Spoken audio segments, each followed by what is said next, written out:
Hey there, we're going to start in just a moment here, so thank you for joining us. Let's get the details worked out, and we're ready to roll here, and I'm right on time in about a minute and a half here. So, welcome, where we're going to work on filling your practice for 2022, kind of marketing A to Z business plan. We'll see how far along we get, but we will hit as much as is possible, and we're going to open it up for fully for Q&A as well. So think about any questions you have. If we don't get to your particular questions, we'll give you a time where we can work together a little bit personally and give you no charge an opportunity to meet. So we're going to get our panelist in here and go for there.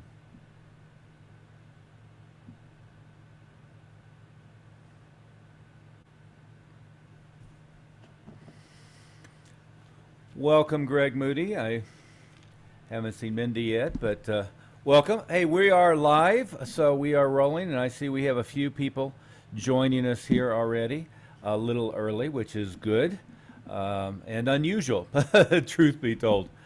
But let me introduce myself and then our guests here. I'm Stephen Oliver, founder, CEO, advisor, Wealth Mastery. We have been doing this type of work, marketing and promotions and coaching and consulting for practices and business owners like yourselves for, what's it been, Greg, since 99, 2000, a long ass time, which is how you and I came into contact. Sure. And, my quick background is I'm a economics graduate from Georgetown University. I expected I was going to go on to Wall Street. Instead, I opened a chain of martial arts schools back in '83, and then ended up so successful at that, and along the way earned an MBA, and was so successful at that, I ended up coaching lawyers and financial advisors as wealth managers, one thing or another, after creating probably 35,000 clients in that business, and have shifted to doing that exclusively with financial advisors and with other niches as well now. And Greg, you're our official rocket scientist. Started out your career as a engineer and rocket scientist, and now you have a rather collective background: PhD in psychology, a master's in, I'm trying to remember what. Yeah, my master's in psychology, PhD in education. Oh, there you go. There you go. I had it backwards. Yeah. And you've been working with me for many years, and I think you started with me on the focus of, we were working on teaching people how to do internet marketing back in 2000-ish, and now you've kind of become an expert in your own right on Google search engine marketing, SEO, websites, as well as all of the aspects. You and I have both had a big staff over the years. I think I peaked out at 50. What did you peak out at? About 75 staff, yeah, 75. Which gives me more anxiety.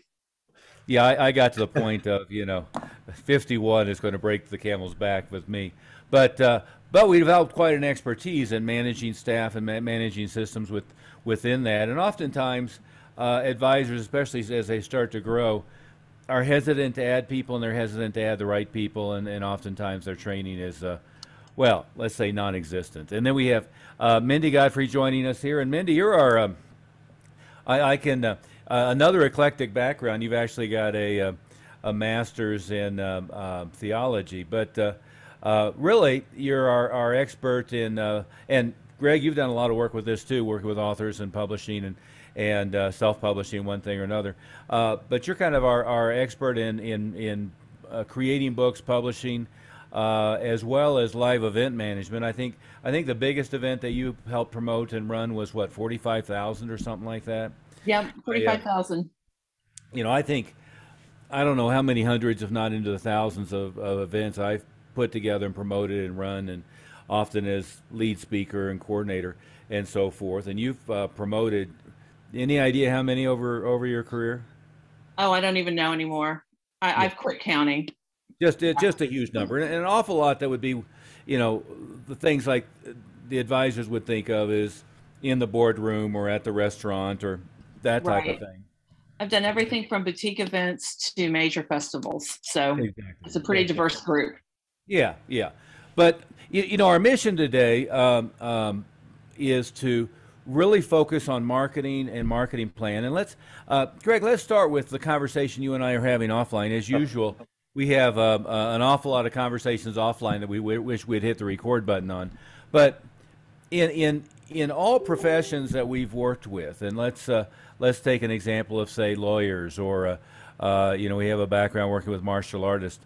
As you know, certainly as a advisor, as well as any of those others I mentioned, is the credentialing, the degree, the certification, the licensing has nothing to do with how to create and keep a client, which is always amazing to me, right?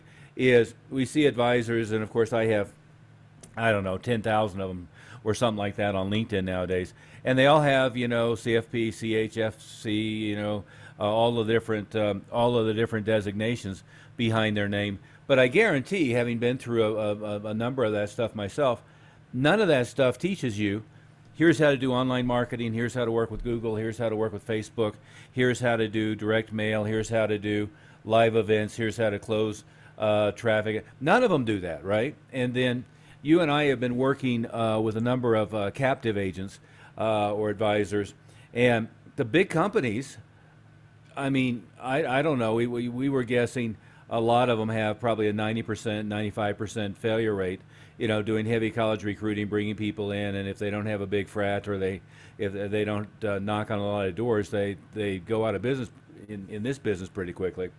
But the amount of teaching in the big companies, it's kind of like they build a huge compliance department and put a roadblock up to everything, but really don't teach the advisors what to do to generate traffic, right?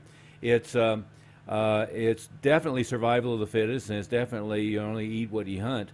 But there are better ways, right? There are better ways than bugging your clients every time you meet with them for who they're going to send to you, and there's better ways than you know, cold calling your warm list and going through that way. You want to expand on that? It's something we've noticed. Is just, you know, the horrible situation where I graduate law school. Let's say I went to Harvard Law. There wasn't a single course on how to get new clients, right? Wasn't a single course on how to run an effective firm. Wasn't a single course on staff management, anything else.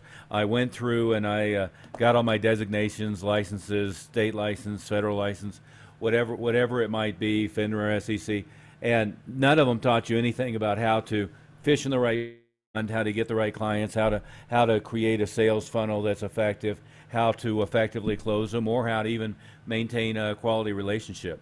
Yeah, and we've never really seen a larger company or medium-sized company that is doing this adequately. So what they help you with is great; it's foundational, but it's just not adequate to get you a good enough lead flow, good enough clients, and the kind of clients that you want to have.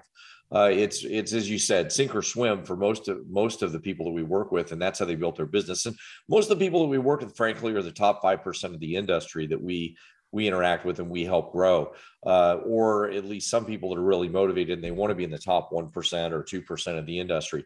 So even those people tend to do stuff mostly by brute force, you know, really, really working hard with referrals, really working hard and not necessarily very effectively, but they end up getting enough clients that they can get by. And that's not really what we want for you guys, is just to get by. There's a lot of very effective ways that you can market that work fine with compliance and work well. But the bigger companies, that's just not their thing. It's just not their thing to really understand how to market. They don't provide enough leads. They don't provide enough support for most of the advisors really any of the ones that we talk to.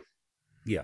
Well, and here in my office, I have the TV on, you know, all day, and it's just amazing. I see big companies of whom, you know, several of whom I work with, their top 1% guys, right?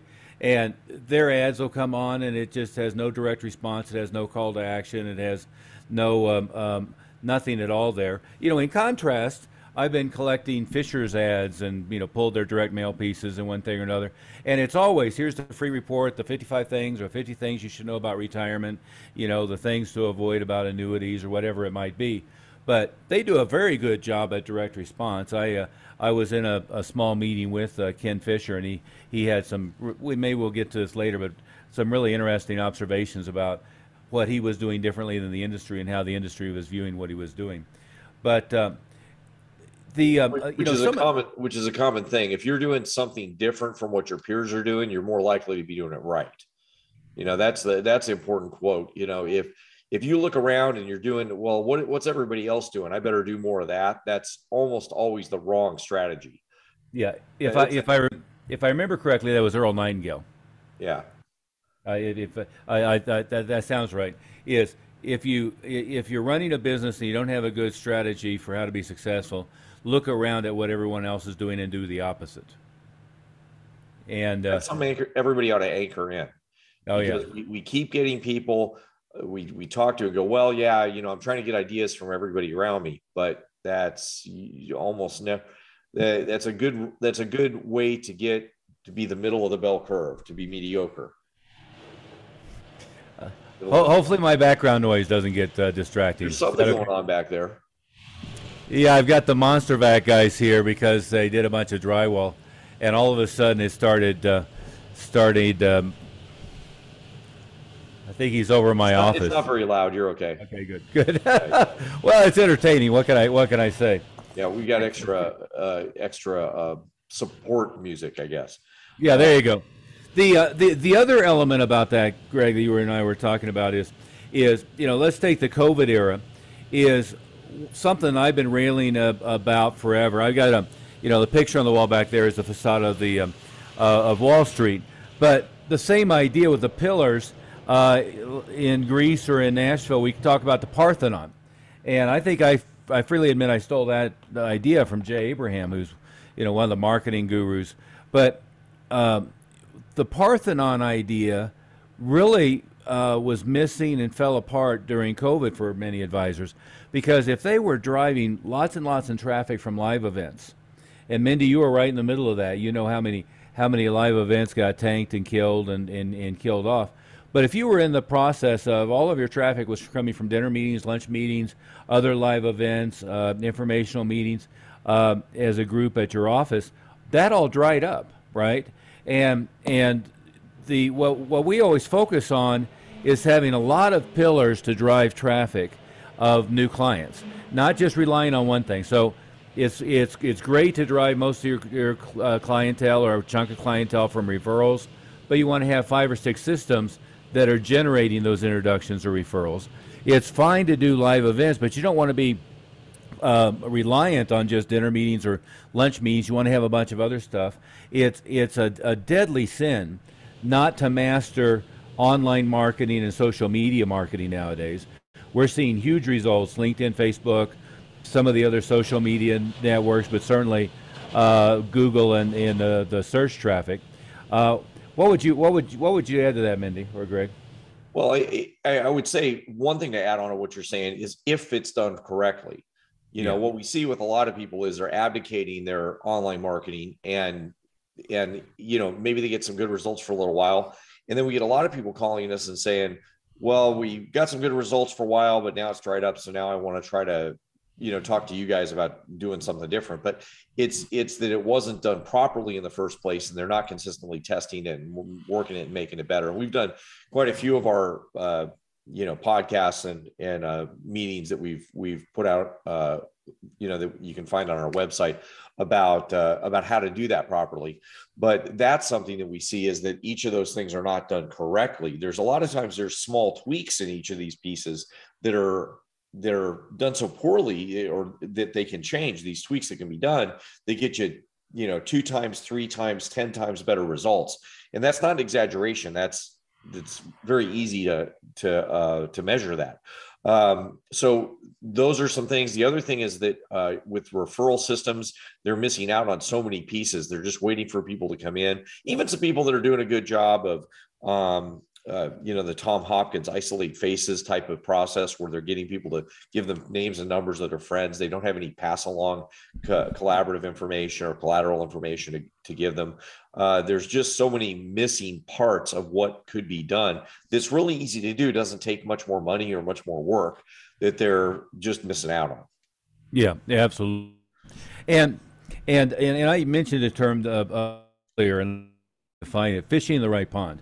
And and we'll come back to online and social media, but if you're an advisor, I think there's several pieces to it, and we can subset this into niche marketing as well, and really focusing on a niche or several niches.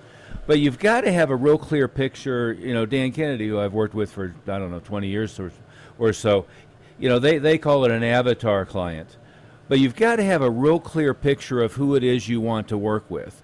And even advisors who think they have defined that oftentimes have just taken a big brush. I want to work with 50 to 65-year-olds who are nearing retirement. Well, okay.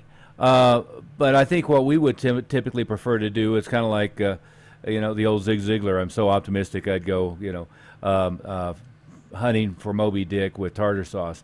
Is you'd rather be whale hunting, right?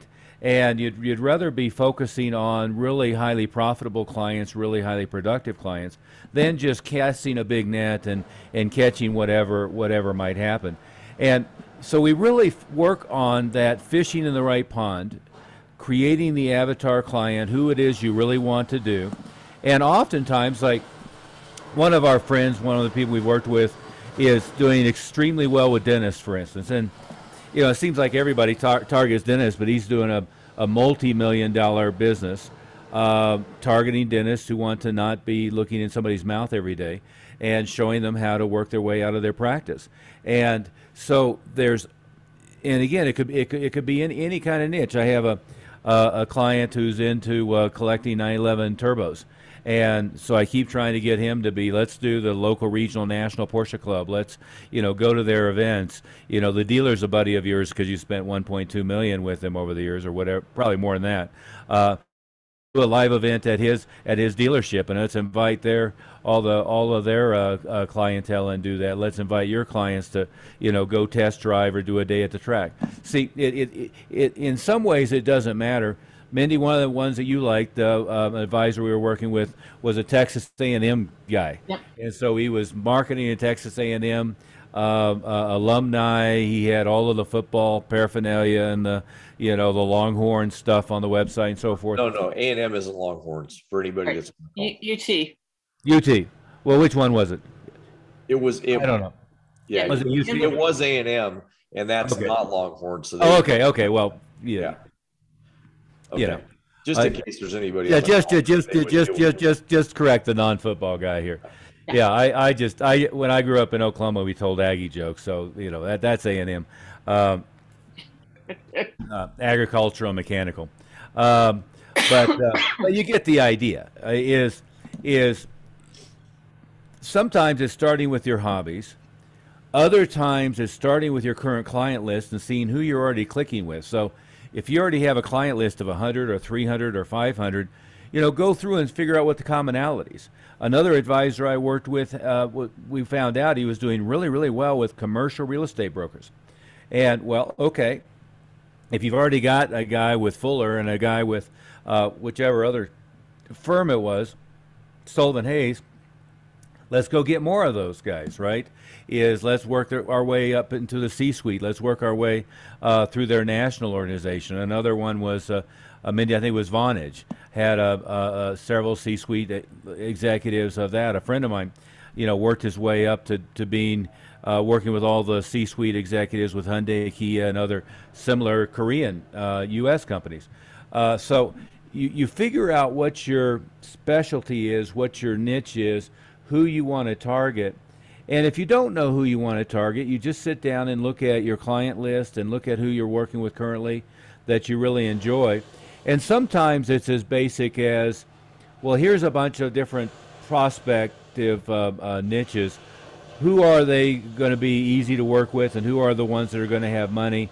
And let's go after that. So a good friend of mine works exclusively with cosmetic surgeons. I mean, they have a tremendously high case value. They tend to have pretty good cash flow if they're halfway successful. And you can roll that out from local, regional, national, international if you wanted to, and really target that. So what would you add to that, Greg? Well, what I want to say is, too, that what we just talked about the other day was falling into the referral trap. Whereas if you look at your niche and you say, well, we just talked to somebody who had 300 clients, And he freely admitted that he makes most of his money from the top 10% of the clients, but he gets most of his referral business from referrals. Well, all he's going to do is keep replicating the 300 clients again and again and again. So he's going to continue to only have 10% of his clientele be the really good ones, instead of replicating the top 10% by marketing to those types of people. And it's pretty easy to market that way. He just doesn't know how to market. He just knows how to do, and frankly, he was pretty good at referrals. It's just that the problem is he's replicating a lot of extra work to not get that much money proportionately for the amount of work he's doing. So his average client value is very low. And that's one thing you're talking about that people or advisors are not really paying attention to, is what's the average client value that you're going after? Because if it's very high, if you're making $100,000 over the client's lifetime, then you can afford to pay attention to, put time and money into marketing to those people. The other thing that, we talked to one guy that was, he wanted to niche. He thought it would be a good idea to do pickleball. Remember that guy? And so he started playing pickleball. So there's a lot of ways you could do these wrong. He started playing pickleball because he thought, well, that's a lot of retirees that are playing pickleball, which may not be true, but in his case, it was kind of true. But then he didn't do anything when he got there. He didn't know how to. There was no process for actually getting these people to I may just be ignorant, but what is pickleball? Pickleball is like a kind of a form of tennis, badminton thing. I haven't played it myself, but it tends to be something that doesn't require as much. Sorry for anybody who loves pickleball. It doesn't require as much athleticism as like tennis. So you don't have to run across the court as much. It's a little shorter, but it's still pretty good exercise. Tends to be done historically by, becoming really popular. Tends to be done historically by people that are in retirement communities. Historically, I'm sorry, pickleball people, if I'm saying any of that wrong, because I don't know much about it. But well, anyway, it's not exactly relevant to the topic. I would just, but that's why he was targeting those. My point is, there was no process for getting any of those people to be introduced to him. He didn't have a book. He didn't have anything to say. I asked, what did you say to him? Well, I don't know. I'm just playing pickleball because I guess eventually I'll be friends with some of them. Well, that's a pretty inefficient way to try to do the process that we're talking about. So there's very efficient ways to be part of your Porsche group. Part of working with a Porsche dealership was the other thing I think you recommended that that particular person do. And massive results can be had in those kind of situations, especially if you know what your client value is. And again, that's usually not, for anybody on this call, if you don't know what your lifetime client value is, then then you can't really design what your marketing is. That's a big checklist item that we can help you with if you haven't done that yet. And let me point out before you go any further, for everybody on the meeting, if you haven't gotten this from us already, give Mindy a call and we'll make sure you do. But we have a big box of promotional material for your practice. In other words, how to market your practice online, what to do on social media and so forth. And you're going to get 3 free books, a couple of my books and one of our Millionaire Smarts coach, Lee Meltier, and also a bunch of video content, which will be either online or in that cute little USB key drive there. I thought that was a fun idea. I'm not sure everybody figures out how to use that, Mindy. We may have to give them directions on that.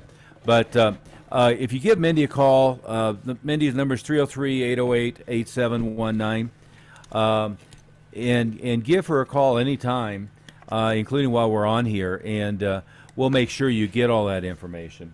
But I just wanted to point that out. And we've also probably sent out the link to advisorwealthmastery.com. That's our website. But hey, Greg, let's shift from setting the stage to real specific stuff that advisors can do to drive traffic. And let's start with this. Let's give everybody an overview of what like our typical online marketing campaign process might be. Things that the three of us have been working at a lot recently. So I always try to simplify it by saying you have arenas where somebody is out actively searching for information, and you have arenas where you're interrupting them while they're doing something else, right? If you think of old media, and none of it's dead, but if you think of old media, TV is interruption media. So I'm watching the football game or I'm watching my favorite show, and a commercial comes on, and I didn't tune into the TV to watch the commercial. The commercial interrupts the game or whatever it might be. Infomercials, when they were working better than they're working today, it was I'm scrolling through the channels and I arrive at this thing that looks interesting, and I watch Tony Robbins or I watch the ShamWow guy or whatever it might be. So that's interruption marketing. And essentially, and this is overstating the case, but almost everything you do on social media tends to be interruption marketing. Is that a fair way to say it, Greg? Right. Is they're looking at what their friends are doing, they're watching cat videos, whatever it might be, and your ad shows up, it gives them an offer that's intriguing, enticing them to click on the link, enticing them to go to a form, fill out the form, and then put them in your, what's come to be known as a funnel for you to follow up, right? And then you have search marketing, and that could be pay-per-click, it could be organic. And search marketing is they're out researching, they're out looking, either they're a buyer looking to buy or they're researching a topic, and you show up under that topic as a provider of information or a provider of that product or service, right? And the wonderful thing about search marketing is you're not interrupting them, they're out looking, right? So you have a focused and you have an eager audience that's looking for what you do. The good thing about interruption marketing is oftentimes you plant the idea in their head before they're out looking, right? And again, I should have had it here at my desk. Fisher seems like they've been doing a full-page ad in the Wall Street Journal, about once a week, right? Now, very highly targeted, but it is still interruption marketing. I wasn't reading the Wall Street Journal this morning, looking at the inflation numbers in a very depressing way. The producer was inflation was over 7%, over 9%. The consumer was over 7%, which of course that means there's a gap there that hasn't caught up with at the retail level. But you have that ad there. Well, I wasn't reading the newspaper for the ads. I was reading the newspaper for the news, but then the ad shows up in the middle, and then that would be just like I'm on Facebook or just like I'm on LinkedIn, and the ad shows up, right? Or in LinkedIn, some people use a strategy, and it works. It's just labor intensive of cold messaging people, and it's just one step removed from the old, movie Boiler Room where I'm sitting in the room just making outbound cold calls. It works, but it's labor intensive, and you have to go through a lot of people before you get much, if any, response. But so when we start with online or any of the marketing, we look at interruption marketing, we look at search marketing, and Greg, let's give them a sense of how, like a lot of websites that we've set up, and we're not in the website business. You work with a company that does that effectively, and we've got some associates that do social media as well. But let's talk about how we set up a website. We set up a website so that it's a grease shoot. And again, funnel is the term that people use a lot. Oftentimes, we start with a landing page. So if it's a click on Facebook, you go to a landing page. All landing page means it's a single purpose page. It's not designed for them to click around and go look at blogs and go look at videos. All it's designed to do is get them to take the next action. Typically, it's here's a report, here's a video, here's a free book, here's a book for $9, whatever it might be. There's all kinds of offers. But it has an offer, a call to action that gets them to raise their hand. And by raise their hand, I mean they give you an email address, or they give you an email and a phone number, or they give you an email, phone number, mailing address, maybe some money. But they take some action to move forward into that funnel, right? Greg, what a lot of people don't see behind the scenes is once we have a landing page, it always has a Facebook pixel, the HTML landing code for Google, and now what happens is they start getting retargeted online. Well, we've also come up with a company that they match the IP address and they mail them a postcard, right? Yeah, and it might be important to clarify the technology of that if anybody's a little bit behind on what you're talking about there for the tech, just to make sure. So in other words, when you land on the landing page, what should happen is the internet's following you all around. And it might be like if any of you have searched for something on Amazon and looked for, I don't know, video camera. And then all of a sudden, the next time you're on Amazon, the video camera shows up, obviously, but also potentially on your looking at your news feed. If you're looking at news online, the video camera shows up or something similar shows up. That's what that retargeting means, is once you land somewhere, then on the internet, different services can then chase you around. And it sounds a little spooky, actually. And that's one reason the privacy, you hear all this stuff online or this stuff with the government about privacy laws. But right now, you should be using those tools for your marketing. Yeah. And what we see, it might be illustrative to see talk about what we normally see on most advisor sites, which is some brochure type. Brochure, well, yeah. Yeah, they look like that. Your website looks like a brochure, and then it has like a button to set an appointment.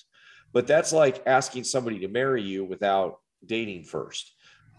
So if your current for what your current purposes are, if I land on your landing page and something's about scheduling an appointment or just calling you, there's not really anything to warm anybody up. So that's what Steve's talking about right now, is getting them a little further down that chute so that they get more information and they get more comfortable with you before they can pull the trigger. They can still set an appointment on your website. They should be able to do that, or call you or get right to you. But they should also be able to take a more of a baby step along the way. Yeah. Well, and also, that kind of funnel can pre-qualify the person. So you can have multiple places that you move them. And one place you might move them is, to an appointment as quickly as possible. Another place you might move them is, you gift them some stuff, or you try to sell them a book or something, and that's about it. Because once you know who it is you really want to work with, what their minimum assets need to be, what their income, profession, one thing or another, you also end up getting people in the front end of the funnel who aren't going to be a good fit. And, we could create 100 appointments for you in a month, but what we don't want to do is have you do 85 of them look like they're the wrong fit. You want to make sure you're only spending your time face to face, either by video or in person with the people who are the right fit, right? So, but to continue on with the idea is, once they raise their hand, that's where we start. What Greg, you were talking about, is nurture. So the nurture, and almost all of the quote unquote internet-centric marketers are just in love with email. Greg, as you know, pre-COVID, I hated email, and was pretty sure it was dead. COVID gave it a little bit of it came back to life a little bit because so many people were working from home. But what we always try to do is we try to nurture with retargeting on Facebook, retarget on Google and their properties, Facebook and their properties, and email, but also text messaging, also automated outbound phone call, also direct mail, and if it's a good qualified prospect, with a live person calling them. And so we're always working on as many different follow-up nurture processes as possible. And again, you can determine how many of those you're going to use by the expense of the area, based upon your sales conversion rate and based upon your client value, right? So, that scenario started as an interruption social media ad, but the website works similar once they get there, right? But what we often do with the website, and Greg, I'll let you speak to this, but we create an awful lot of content in the site that's designed to bait Google to get there, right? And then if we were doing pay-per-click ads, that's more likely to go straight to a landing page that's separate. So let's talk about organic SEO and how that's working nowadays. Yeah, and for everybody here on the call, you may or may not be doing a lot of that, or maybe you're even advocating that and paying somebody to do it and hope they've got it done right. That's something that when we get together and we meet with you, we can kind of evaluate and make some recommendations. Again, we're not trying to do all that for you. What we're trying to do is help you make sure it's done correctly, and it's done in a way that's getting you the maximum amount of traffic. And very frequently, I would say 95% of the time. I kind of don't want to say 100 because I want to leave some room that somebody's doing it correctly.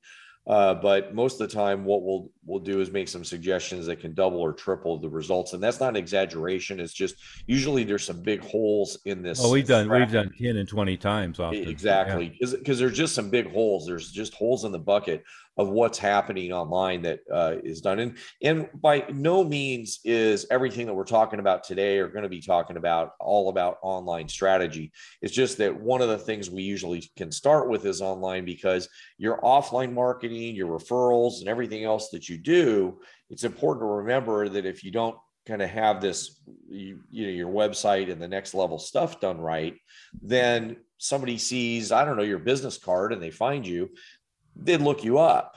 And we want to make sure when they look you up, they find you, not somebody else. Yeah. And let's stop for a second and redefine what we mean by abdicate versus delegate. Is once you're primarily or exclusively paid on commission, or you're independent and you're responsible for generating all the revenue, whether it's a purely fee-based or whatever your structure is, you're immediately responsible for generating enough new clients every month and for making sure the closing rates are adequate. And what we see in every business is the lawyer says, I've got my degree from Harvard and I'm the #1 expert in blank. I shouldn't have to lower myself to sales and marketing. I've got 23 credentials and I've been an expert advisor for 22 years and I get X return for my clients. I shouldn't have to be an expert marketer. Well, that's a failure response, not a success response. The success response is I have to know every element of my business and what makes it work. And I've got to understand on a theoretical or strategic side, but also on a tactical side, each of the different elements for driving new traffic. And the difference between very highly successful advisors and also ran are they control every aspect of their practice, not just they're the planning guru behind the scenes. And the delegate versus abdicate is if you really understand what it's supposed to look like, then I could get an agency to handle the social media advertising. I could get an agency to develop the website and handle the pay-per-click marketing. I could get an agency to handle the SEO if I wanted to. I could hire somebody to write copy, or I could hire an outside firm, of course, to facilitate the mail as a mail house to do the mail. But none of that stuff works on a consistent basis if you don't understand what they're supposed to be doing, what a great outcome looks like, what a bad outcome looks like, how to tune and tweak what it is they're supposed to do. And that's the mistake people make. They go, oh, I'm going to hire somebody to do my marketing, and they're a marketing person. Well, almost always doesn't work out. I'm going to hire this marketing company to handle my marketing. Most of the time it doesn't work out very well. And it's not that that company isn't capable of sending invitations for a dinner meeting, or that company isn't capable of doing Facebook advertising. But you've got to know what it's supposed to look like, what a good outcome is. You've got to understand the strategy. You've got to understand the tactics, and then be able to delegate. Delegate meaning you inspect what you expect, not delegate meaning you throw it over the wall, and 3 or 6 months later you're mad that it didn't get good results, because that's what most likely happens. Is that a good description, guys? Yeah. Yeah.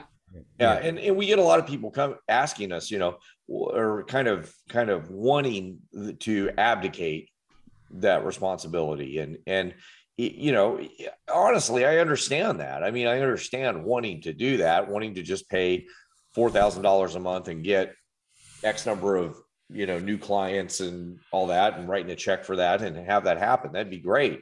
I understand why you'd like to do that. It just isn't realistic. It isn't the way it works. You can get close to that by making sure you delegate properly and know what's going on. That's the way it's really going to be realistic for you to be running your business. Yeah. And again, we probably should move on because we're going to, as usual, run out of time. But let's talk about pillars. So let's say one pillar is social media, one pillar is search marketing. One pillar is referral systems. Another pillar is direct response marketing. Another pillar might be client events. Another pillar might be live dinner meetings to selected list. Another pillar might be effective niche marketing to some particular target audience. Let's talk about that one first, Greg. One of the campaigns we put together for somebody just recently was we went to SRDS. We found the trade magazine for their niche.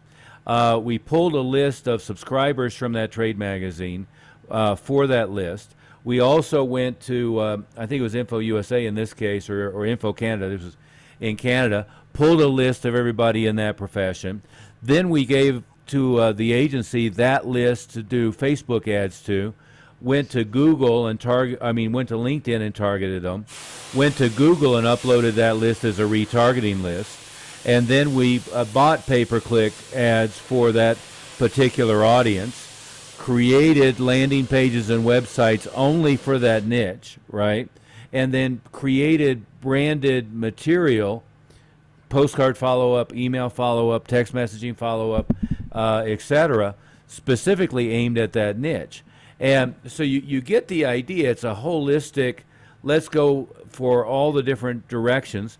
And then, in this particular case, went and joined the trade association for that niche, became a speaker and a teacher at their conventions for financial planning and one thing or another, put together a book. And by the way, you could have the same book that was, title would be different in 5 different niches, search and replace for the profession, but did a book for that particular profession. Why vast majority of blank retire broke, right?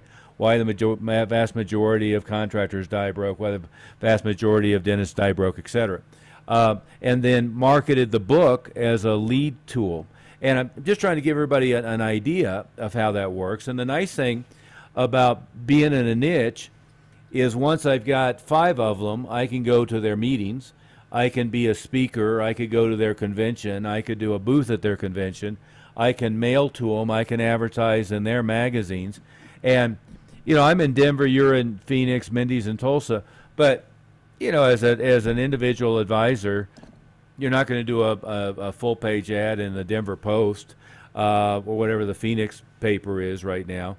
You'd have to be pretty big to do a regional Wall Street Journal or something like that.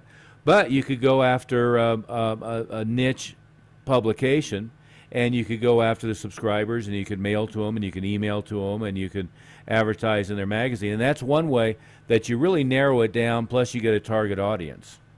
What would you add to that? Yeah, I think everybody should be hearing that as an example. It might sound like, wow, that's a lot of stuff to do. I don't know how I would be able to organize that or get to do it. But what you do is you do a few pieces of that and you layer more stuff on. And once you get comfortable doing that kind of stuff, it's pretty easy to then replicate it and replicate it and replicate it, and then start having a flow of leads and traffic come in.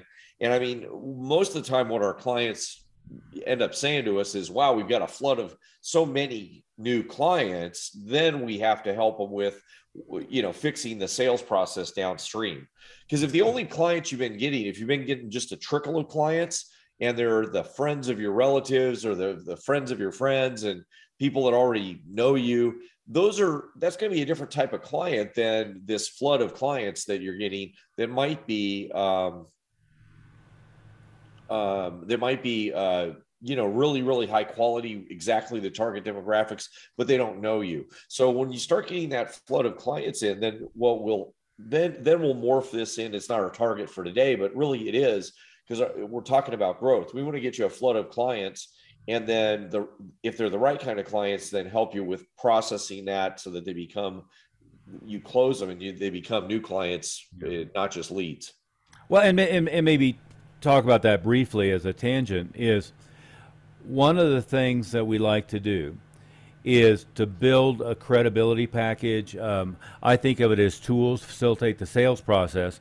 But if I have a cold contact, somebody who hasn't heard of me for years and one thing or another, even if it's an introduction from a current client, it's much better to have, here's the book, here's the package, kind of like that box I just showed you, here's the package of information. It's better to have shown them a lot of credibility tools, shown them ways that you're you know, a leader in the field, an expert in the area, long before you talk to them, because you want to be able to have the conversation like the highest paid attorney in the field, the number one surgeon in the field, whatever. You don't want to be trying to pitch them on how good you are, and you certainly don't want to be, you know, there's 3,000 advisors in our town, and I'm as good as any of them. I mean, that's really bad positioning, right? Tom Peters used to call it marketing, and I'm no worse than anybody else. It's the worst damn approach in the world. So that is one of the elements of that nurture, is physical and digital touches to create that credibility and to create that that value, which will, of course, dramatically accelerate your closing percentages and help screen out people who are a bad fit before you spend your time individually on them. Let's go back to, you mentioned the referral trap, and we should hit some other topics here as well before we run out of time in a few minutes. But on referrals, it seems like most of the advisors we talk to, most of their referral based is just, I meet with a client and I ask them who they know, right? And there's some really good scripting, by the way, and so forth to facilitate that without looking like you're begging for clients. But what we have found, and Greg, I don't know how many years we've been doing this, 35 years, is, well, I have anyway. I won't date you that much, but but we have pretty close. Yeah, but what we have found is generally what works best for referrals or introductions is category 1, category 2, live events. Adam, it's to which Mindy, I'm going to mute you. Mute Mindy here. Yeah, but live events for which the current clients are excited to invite their friends and bring their friends. And that can be across a range of subjects and across a range of reasons. We've done everything from an event where a highly qualified client brings 10 of their friends, and we have a luncheon meeting, or we have a Zoom meeting, or we have one thing or another just for their circle immediately. And we've done other things that are a broader client appreciation event at the art gallery or the winery or at the Porsche dealer, whatever it might be, where all of the clients are invited to bring a friend. And I've known advisors who do a huge event once a year and it feeds them all year, right? So there's a range, kind of like what we were talking about, Mindy's experience with events, or our experience with events, of those type of events. On the other category is... And those can be done online too. Oh, absolutely. It can be done webinar, Zoom. It could be a teleconference even. Yeah. And again, online it could be an audience international, or it could be an audience all over the country, depending upon your licensing and your company's ability. But the other category that we find works really well is what I'll call pass-along tools. But what we expect is our clients love us and appreciate us so much that, you know, if something comes up in conversation, they're going to tell people to go contact us. And in the reality, and this is the third category I want to talk about briefly, but in reality, they're not even thinking about you when they're out having lunch with their best friend, or they're out on the golf course, especially if you last met with them 6 months ago.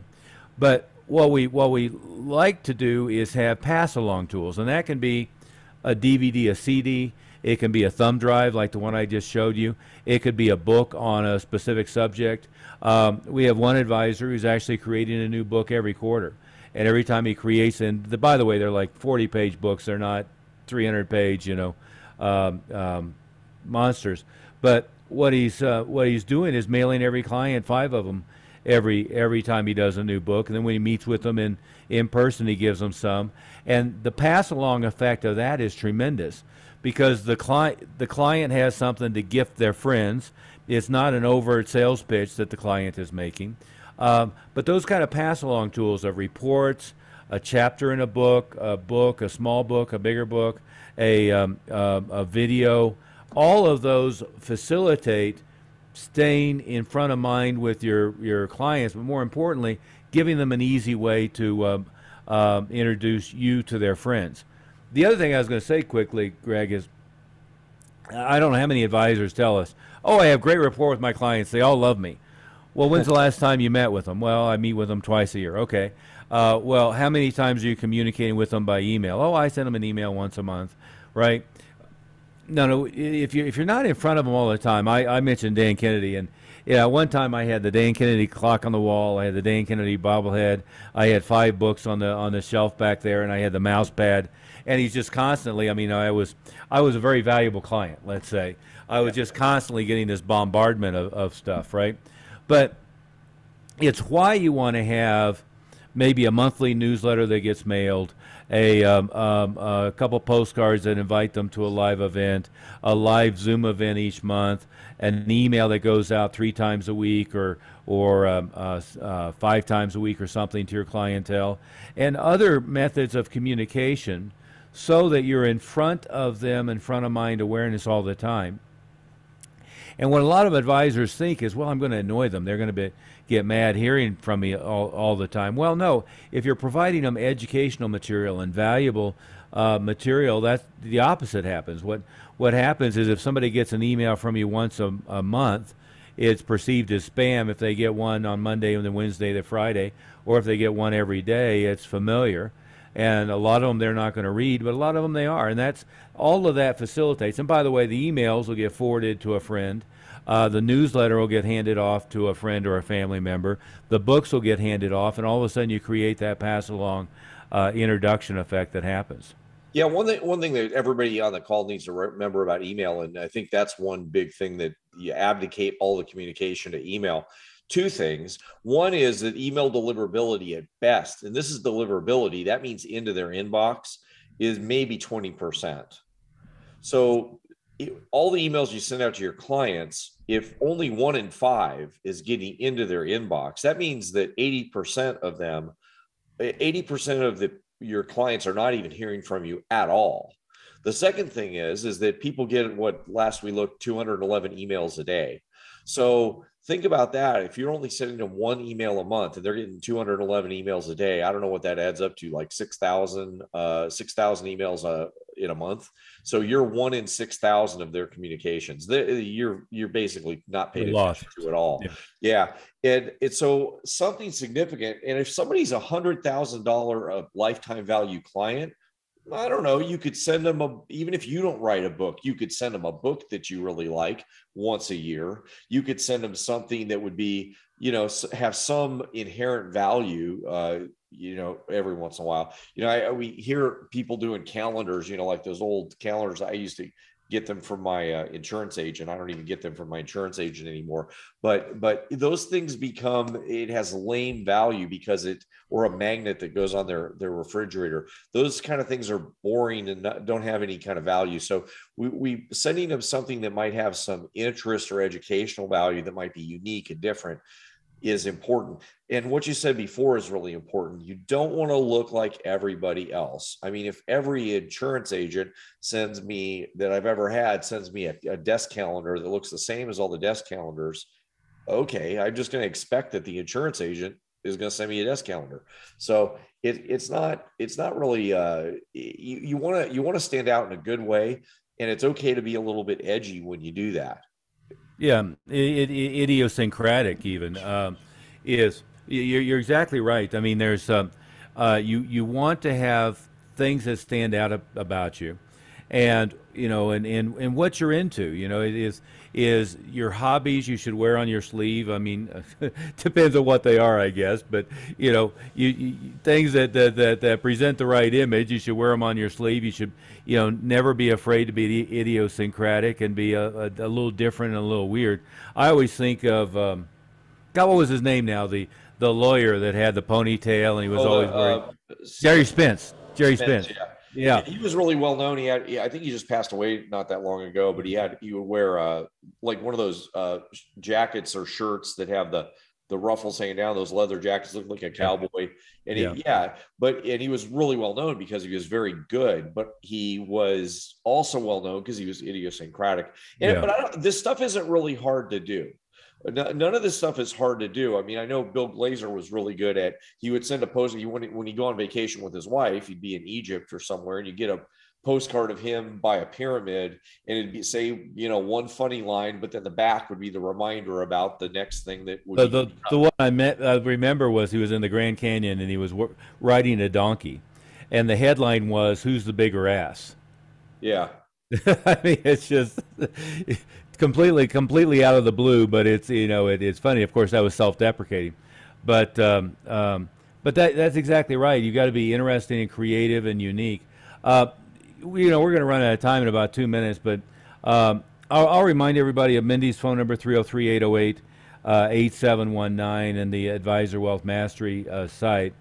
We'd love to give you some specific advice on your specific situation.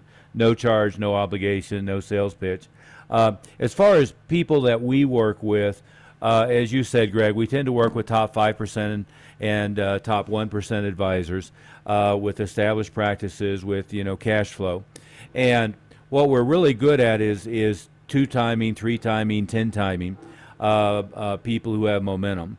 And especially if you're in a situation where you have 1 or 2 things that's working pretty well, but you really don't have a real well built out consistent flow of new clients. Or if you're unhappy with the qualifications and the profile of the clients you're having now, we can certainly fix that.